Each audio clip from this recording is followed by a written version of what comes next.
Magluluto tayo ng pansit bato guys. Ito. Bumili tayo ng pansit bato sa bato. Galing kasi tayo ng Legazpi. Nadaanan natin yung pansit bato sa bato. Ayan. Wala tayong gulay guys. Pichay o repolyo. Ito lang ang ating sasahog. At sasahog natin dyan ay skinless ang sahog. Ayan. Magsasalang na tayo ng kaserola. Ayan ay sasahog natin mga guys. Skinless.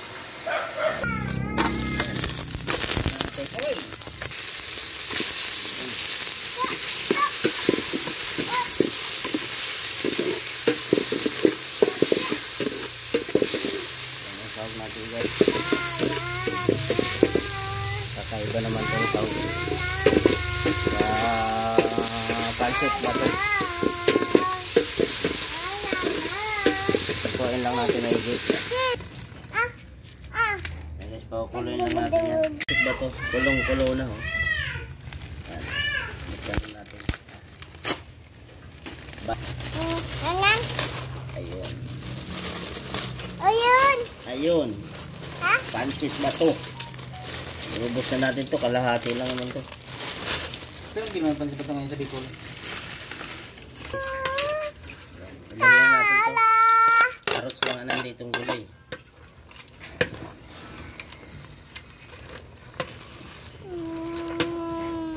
Pwedeng lagyan to guys ng pichay, repolyo. Kaso hindi na nakabili. Kaya ayan lang.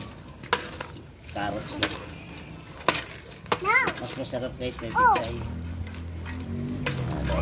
Masarap nito guys may sabaw-sabaw.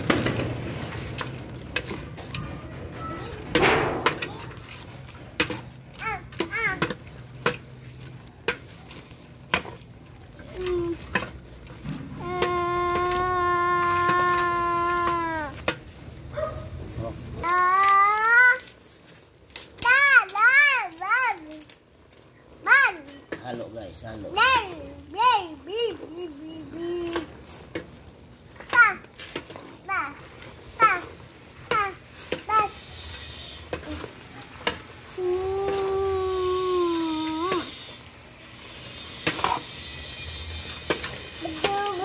Lapot-lapot na to guys, luto na to.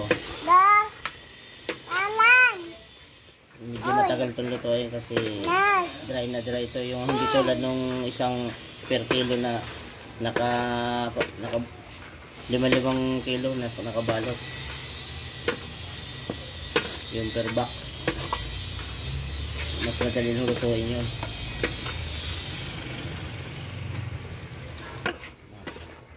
Sandok na tayo guys. Mas masarap nito, may sinanga guys. Ayan.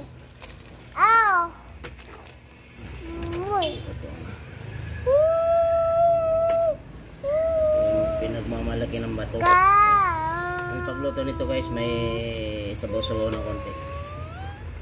Tapos mas maganda kung may dinurog kang sili na may suka. Kain tayo guys. Pansit bato. Suka na may sili. Ayan. Kain na. Thank you sa viewers natin.